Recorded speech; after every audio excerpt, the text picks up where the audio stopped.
श्री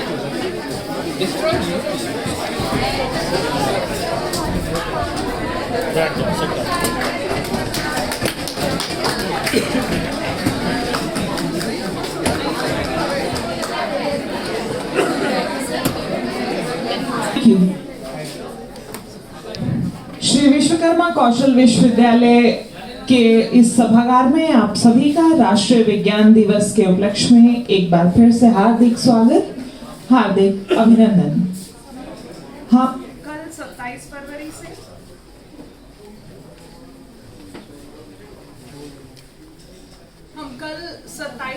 से राष्ट्रीय विज्ञान दिवस को मनाने के लिए यहाँ सब एकत्रित हुए थे और कल हमने अपने विद्यार्थियों की प्रतिभा को देखा और अलग अलग उनके चाहे वो पोस्टर मेकिंग थी, प्रोजेक्ट मेकिंग थी या रंगोली मेकिंग थी, इस तरह की प्रतिभाओं को देखा।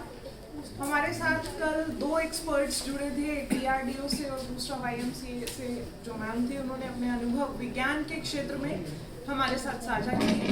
और कार्यक्रम की इस कड़ी में आज हम शुरुआत कर रहे हैं।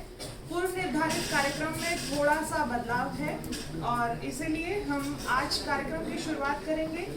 हमारा एक सेशन रहेगा। हमारे साथी हैं department of sports and yoga में मिस्टर दीपक जी, और Deepak ji Indian knowledge system, भारतीय ज्ञान प्रणाली जो कभी भारत को विश्व के पटल पर गुरु बनाने का काम करती रही है, जिसने हमें विश्व गुरु की उपाधि दिलाई है, उसी भारतीय ज्ञान प्रणाली पर एक बार फिर से पीछे मुड़कर देखेंगे। और उम्मीद है कि इस यात्रा के बाद हम सब भारतीय होने पर गर्व कर पाएंगे। आप सभी से अनुरोध, एक बार स्वागत करें मिस्टर दीपक जी।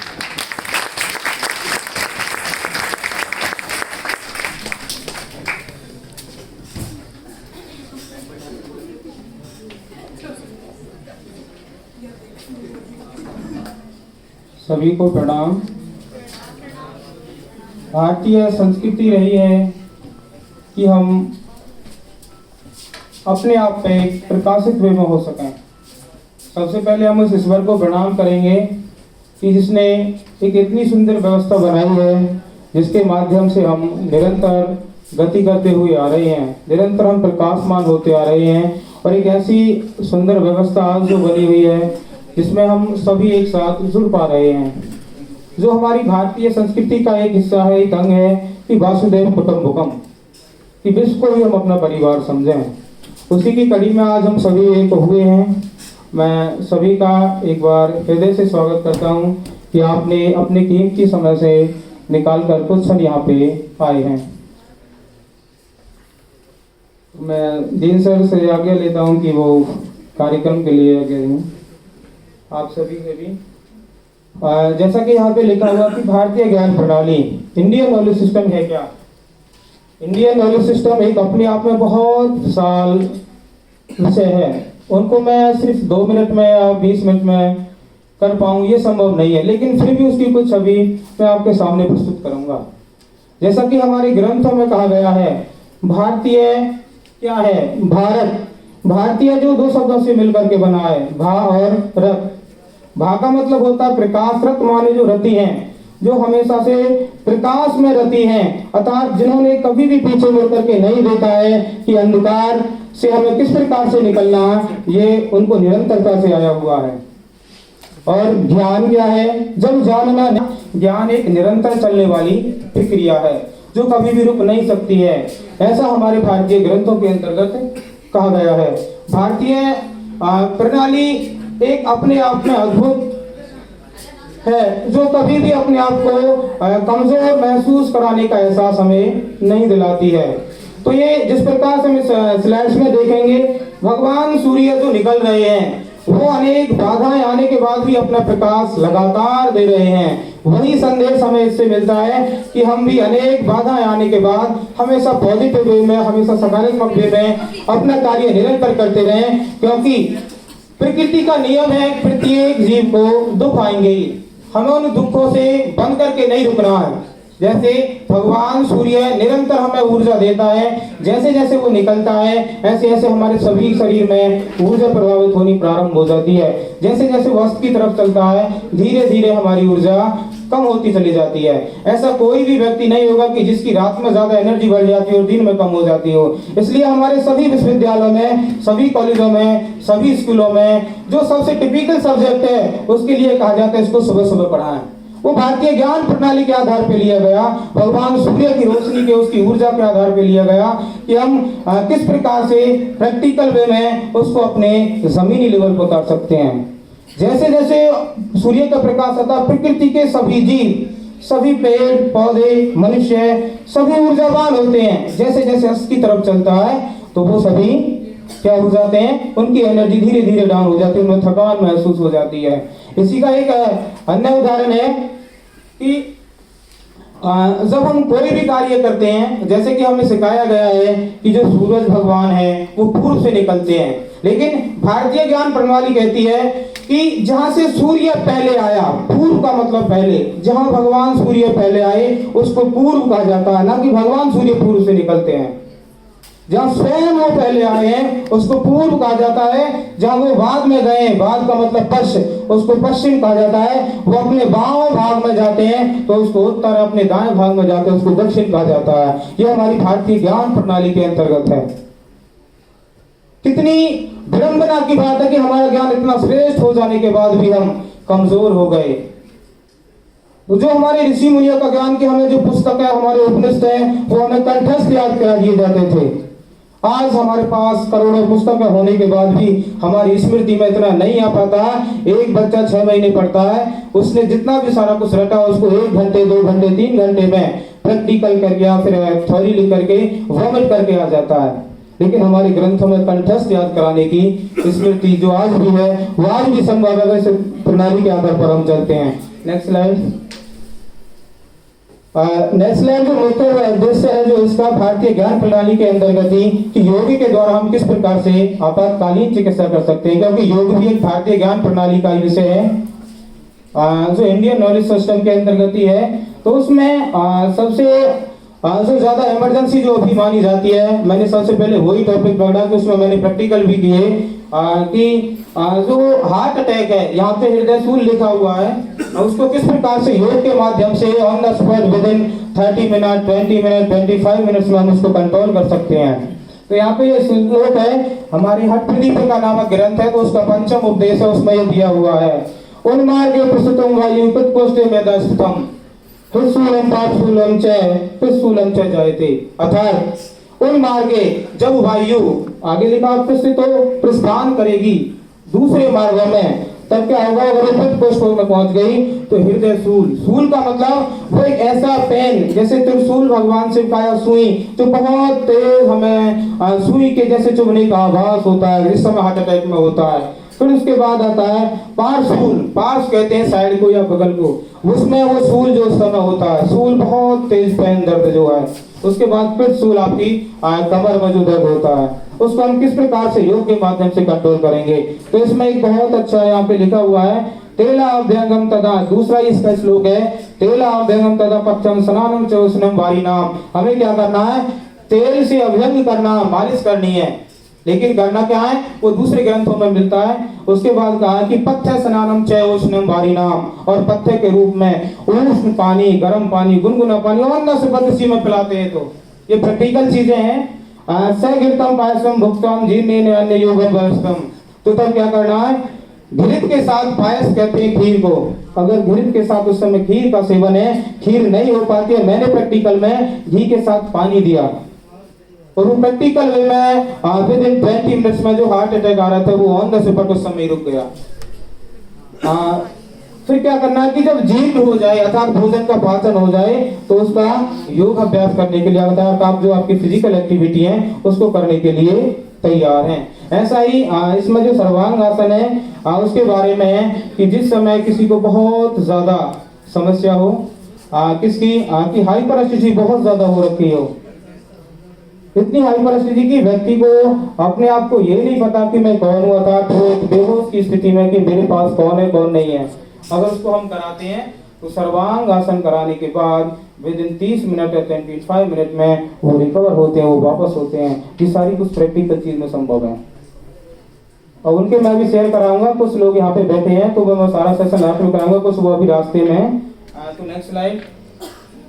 अब यहाँ पे जो लिखा हुआ था कि हमें सह घृतम लेना है, घृतम तो हमारे ग्रंथों में लिखा कि ऐसी स्थिति हो जाए तब क्या करना है, तो गव्य का वहां पे प्रयोग है।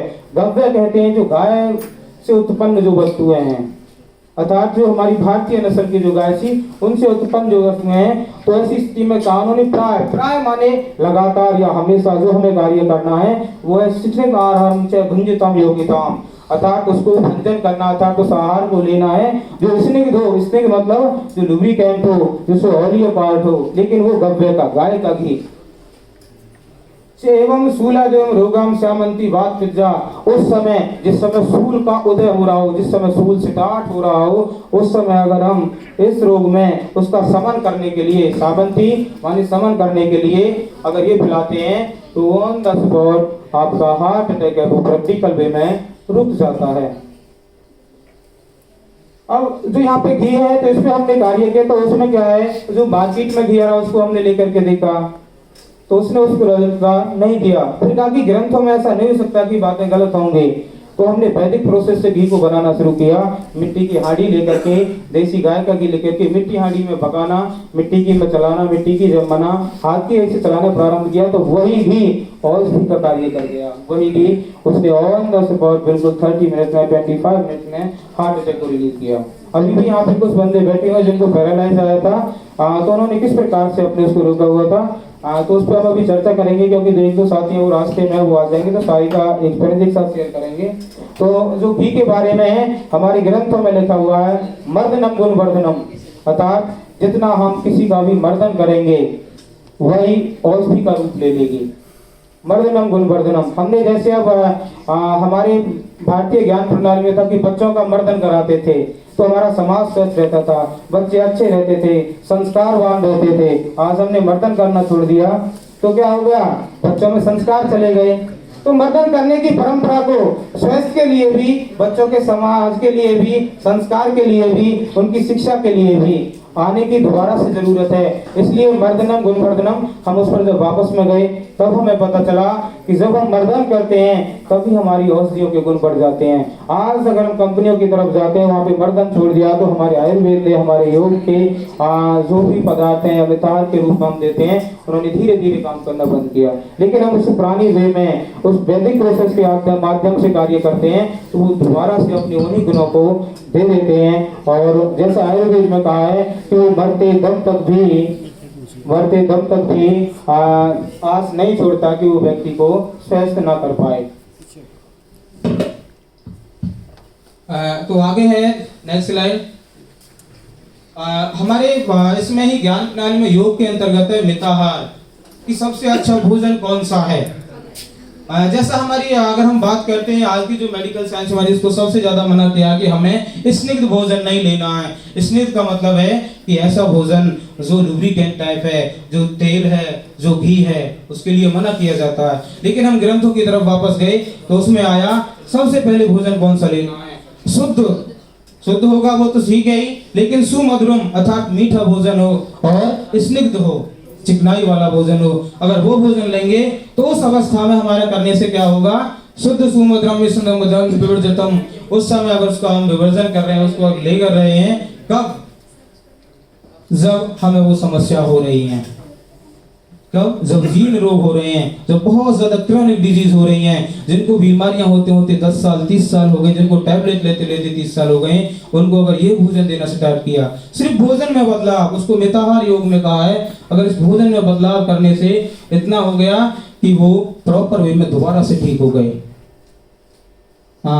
लगातार ठीक रहने के लिए सबसे अच्छा जो सूर्य नमस्कार पे अभी भी इस पे काफी रिजल्ट आए हैं कि एक ऐसी एक्सरसाइज, एक ऐसा अभ्यास, एक्सरसाइज योग में कहा नहीं जाता है, जिसको आप नियमित रूप से कर सकते हैं, जिसका कोई भी साइड इफेक्ट नहीं है, जिनके भी साइड इफेक्ट आ जाते हैं, लेकिन प्रॉपर वे में सारे शरीर में ऑक्सीजन लेवल बढ़ाने वाला, प्रत्येक सेल्स की तक शुद्ध वायु पहुंचाने वाला अभ्यास, प्रत्येक मसल्स को एक्टिव करने वाला अभ्यास, प्रत्येक ऑर्गन को एक्टिव करने वाला अभ्यास, ये सूर्य नमस्कार जब जीर्ण रोग हो जाते हैं उसके लिए। अगर एक्यूट हो रहा है तो तब तो ये चीजें संभव नहीं है। एक्यूट के लिए वो जो पहले वाली प्रोसेस थी उसमें वो सारी चीजें संभव हैं। Next slide. और ये भी हमारे योग का पार्ट है, क्लींजिंग टेक्निक्स।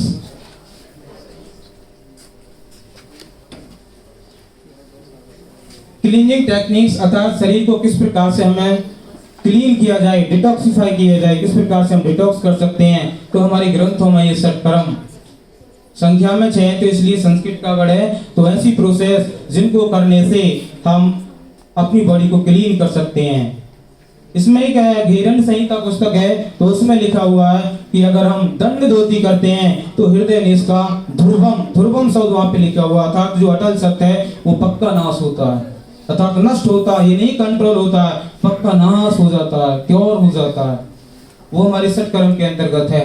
उसके बाद जलनेति, हमारे जो भी गले से ऊपर के जितने भी रोग हैं, साइनोसाइटिस हो, राइनोसाइटिस हो, आंखों की प्रॉब्लम हो, साइनस कैविटी आपकी चौक हो गई हो, जिनको पेन होता हो, हेडेक होता है, इसको करते हैं हम ज्यादा भी नहीं है, सप्ताह में एक बार इसका करने का प्रयास करते हैं तो प्रॉपर वे हमारी बॉडी स्वस्थ हो जाती है, हम ठीक हो जाते हैं।